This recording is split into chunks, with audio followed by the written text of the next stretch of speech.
Now, are they pressing charges? No, they're not. Why not? They're saying, well, it's a civilian case.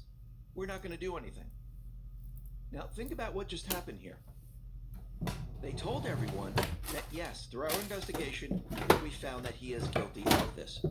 Why aren't they proceeding with any type of criminal charges? That's interesting. So now people are looking at this and saying, well, that doesn't make any sense. Now, of course, Cuomo denies all of this, but let's go back in time. Because remember, these are the people that tell you that there is zero tolerance when it comes to sexual harassment. Remember his tweet? This is going back to May 17, 2013. There should be zero tolerance policy when it comes to sexual harassment and must send a clear message that this behavior is not tolerated. Well, what happened to the woman's always right? What happened to always believe the women? And there was an investigation. How come he's now saying that's not true? But we have to remember why they're doing this. The reason why they're doing this is because they need a scapegoat. They need someone where they can say, see, we have zero tolerance. So we're not like him. See, we're going to get rid of the bad people. That's why they're doing this, because they know what's coming.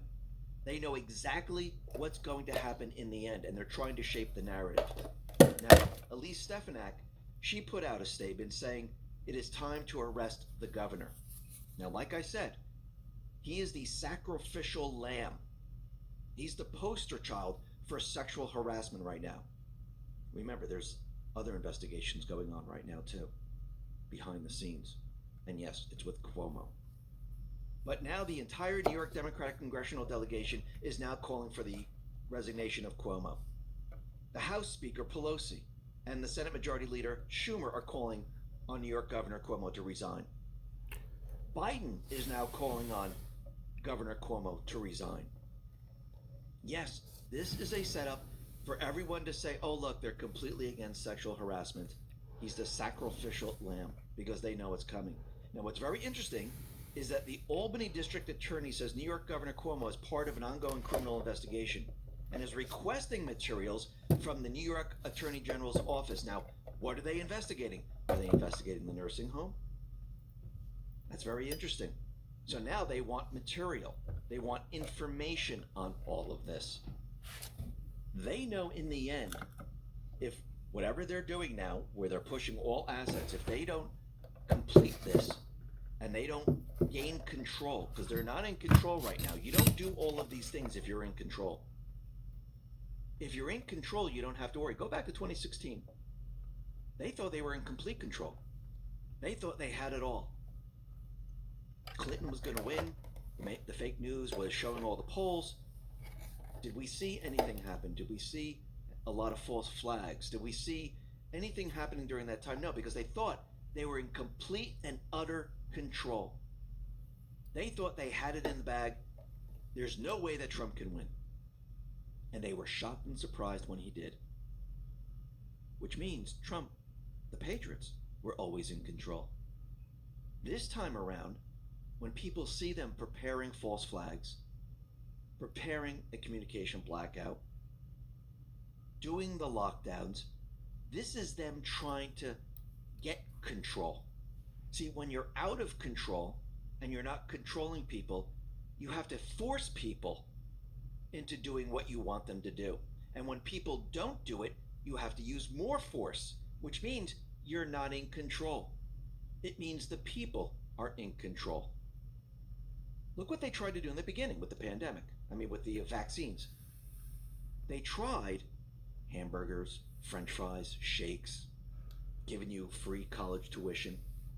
They tried to go the nice route. They said, oh, if we give people this, they're stupid enough, they'll take it, they'll go get the vaccine.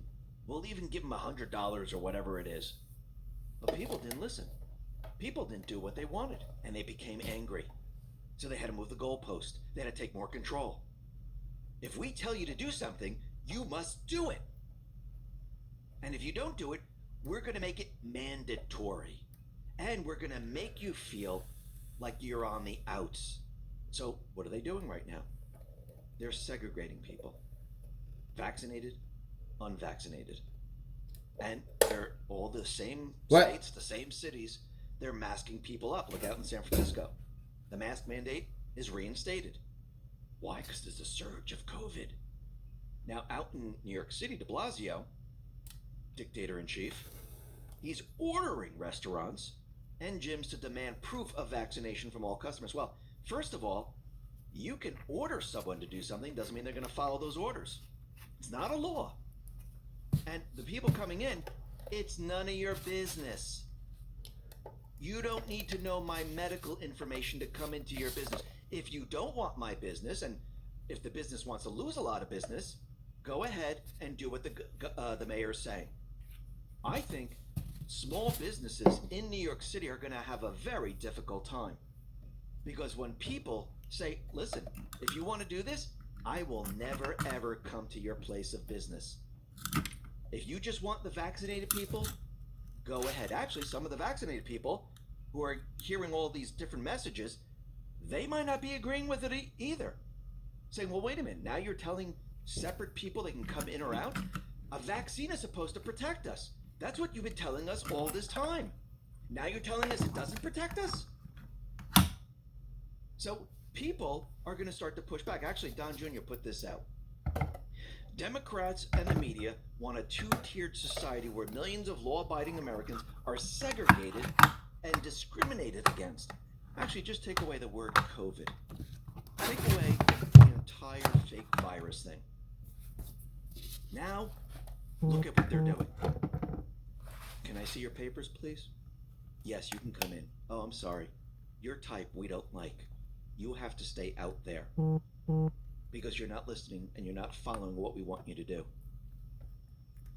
Think about what they're doing right now. Now, very interestingly, out in Utah, Governor Cox's office is to provide masks for students who want them this fall. Now, what's very interesting is Utah put this out, and this is what he says. He says the governor doesn't have the last say. We, the people, do. Remember, a lot of these states, the power that they had, the people, the legislatures, took it away from them. So they can't do anything right now. Out in Florida, DeSantis, right now, remember he signed the executive order saying, listen, it's up to the parents. The government should not tell people what to do. The parent has the last say with their child. Now, the school districts, they tried to fight back. They said, no, we're going to make it mandatory. Every student must wear the mask or they can't enter the school. Well, if you look at the executive order, DeSantis says, listen, if you're going to force children, you're not getting any money. You will not get a dime for your district. And you know what the schools did? They said, okay, the parents can make the decision. Isn't that amazing? Now we could see that the invisible enemy, the Biden administration, the fake news, they don't like what DeSantis is doing. Now I'm wondering, when DeSantis went to talk to Trump in Mar-a-Lago, I wonder if they talked about all of this. And I'm hoping that Governor DeSantis stays strong. And I'm hoping all the other governors continually push back against this. Because you know they're going to hit these governors as hard as they possibly can to make them take a knee. That's what they're going to do. And actually, Jen Psaki was out there, and she kind of scolded Governor DeSantis for the order of letting parents decide if kids wear masks in school. She said, if you aren't going to help, if you aren't going to abide by public health guidance, then get out of the way. Well, excuse me, Jen Psaki, can we actually see the proof that you have the science that backs all this up? Because I would like to see it from the CDC. I think every parent, actually every person in this country, around the world, would like to see the proof that backs all of this up. You know what they can't do? They can't provide this. Just believe us because it's coming from the CDC. That is it. Now, Greg Abbott, he said something very interesting. He said Biden knowingly, and that's the word knowingly, importing COVID-19 at extreme rates via infected illegals. Now, they're telling everyday Americans who are vaccinated to mask up and to lock down again. But at the borders, they're just bringing everyone in who has COVID. So they're knowingly bringing in people that have COVID. Now, do they have COVID? No, we know the PCR tests are faulty. But let's use this against them. Because this is their pandemic. So if they're knowingly doing this, they're guilty. The same thing with the test. They knowingly know that these tests don't work. It's on the FDA site, it's on the CDC site. It's false positives. That's why they're separating the test, because they don't know if you have COVID or the flu. All these people saying, oh my God, I don't want the COVID again. It was the worst thing I've ever seen or had. Well, you probably had the flu. You probably got sick by the flu, even though they told you you had COVID. And soon we're going to find out. Soon, the truth takes a while. The truth is going to come out. And you're going to see in January, February, March of next year, when they start using these tests, the flu numbers start to come back. COVID starts to come down. And you're going to start to realize at this point, oh, wait a minute. They did trick us. And wait a minute. Was HEQ ivermectin, were they the cures for flu? Oh, absolutely. Because they fight viruses. Now, what's very interesting is that Biden's top COVID advisor, and this is Dr. Michael Osterholm, an epidemiologist, he said that face masks don't work. They're ineffective at preventing the spread of the virus. Now, why is he out there saying this? He's saying all these different masks that we have, they don't stop the virus when you're breathing in and out. Of course they don't. We all know this. Why do you think a virologist is in a lab? Why do you think they're not just wearing a surgical mask or a homemade Superman mask or a Batman mask? Why do you think they're in a suit with their own oxygen supply and it's sealed off? Why do you think they're in that suit? Because masks don't work. Now, the question was asked to Jen Psaki, we're going to be locking down again. And she says we can't completely rule that out. No, what it really means, let me translate. They're trying to figure a way to do this. They're trying to set it up so they can explain why they're doing this. And they might even try to refer to some type of law or something. Now, out in Texas, the Attorney General there said the federal government can't order mandatory COVID-19 vaccination. He says, I don't think the federal government can order this. And so it's going to be up to the states to decide whether they're going to do it. I don't think the states can do it. This is an experimental drug. If you look at the Nuremberg Code, you can't administer this without someone's consent. And blackmailing them with a job, blackmailing them with anything else, well, that's not giving consent. That's forcing someone to do something. He said, I don't know under what law they would have to operate under, but that certainly can't tell the American public that they have to be vaccinated. Yes, I agree with it. And people, they're fighting back right now. Out in Charlotte, North Carolina, doctors, nurses are protesting against mandatory vaccines because they're telling you if you don't get them, you lose your job. This is blackmail. They're not giving consent. You're forcing them to give consent. This goes against everything. It goes against the Constitution, the Nuremberg Code, you name it. But look what they're trying to do. And don't be surprised if they start pushing the mandatory talks, because that's what they're going to do. Now, what's very interesting is that we know that the forensic audit, it is coming out fast and furious. And most of the people, most of the voters, they're out there and they want to see it. On the other side, most of the voters they're saying that the January 6th commission is biased. They don't want an investigation into January 6th. What do they want? They want an investigation into why BLM and Antifa went around the entire United States and burned and looted businesses and hurt people. That's what they want to know, because that affected their cities and towns, and they want to know why no one stopped this. Now, Judicial Watch, they just received 1,160 pages of documents from Washington. Now, this is from the D.C. Office of the Chief Medical Examiner. This is very interesting, because in these documents, they reveal that the OCME submitted a request for permission to cremate Ashley Babbitt only 2 days after taking custody of her body. Now, why would they want to cremate her if this is an investigation that's going on? Does that make any sense? Are they trying to hide the evidence? It's starting to in that way. We've seen this before. We know what they do. Remember Sandy Hook? They demolished the school. They do all of this to hide what they have done. Think about the Capitol police officers that are all of a sudden committing suicide. Why would they commit suicide? Really? The January 6th was the worst thing that they've ever seen since they've been on patrol? Come on. We saw people walking through the Capitol building. We saw the police talking to them. We saw the police waving them in. Yes, you had the Antifa people breaking the windows. You had the Antifa people inside bringing people in. But that story doesn't hold up anymore. It doesn't even make sense. Because you can see the people speaking to the police. So something else is going on. We'll be talking a little bit more about that a little bit later. Now, with this election audit, we come to find out that the Soros-funded Colorado Secretary of State is moving to eliminate signature verification, protect dead voters, and put gag orders on poll workers. Wow, that's a complete, transparent, open, free election.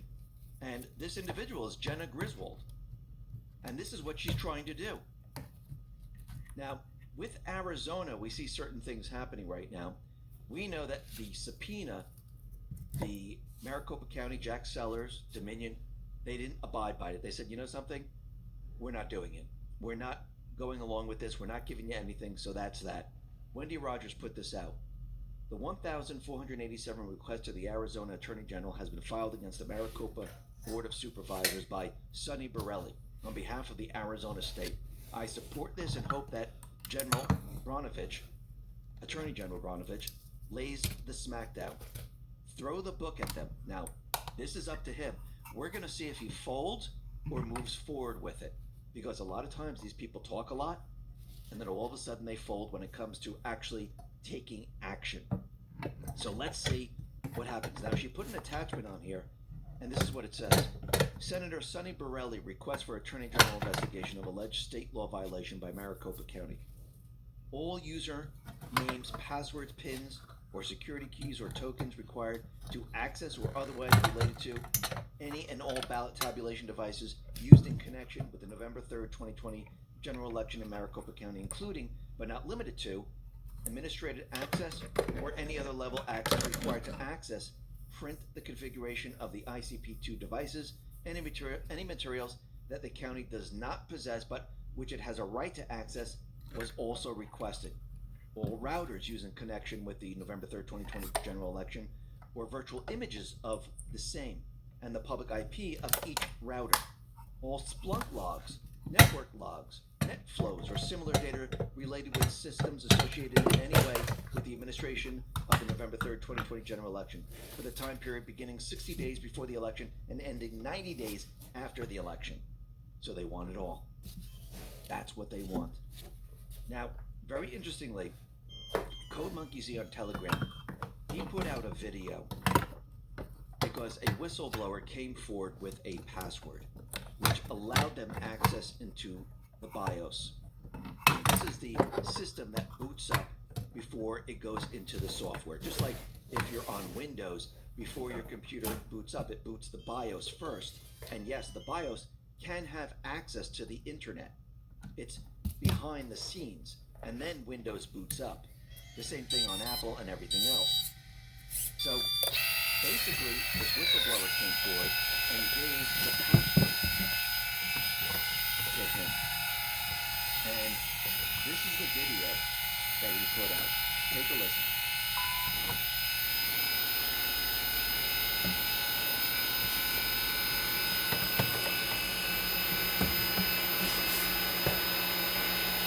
Voting systems are, by design, meant to be used as closed systems that are not networked, meaning they are not connected to the internet.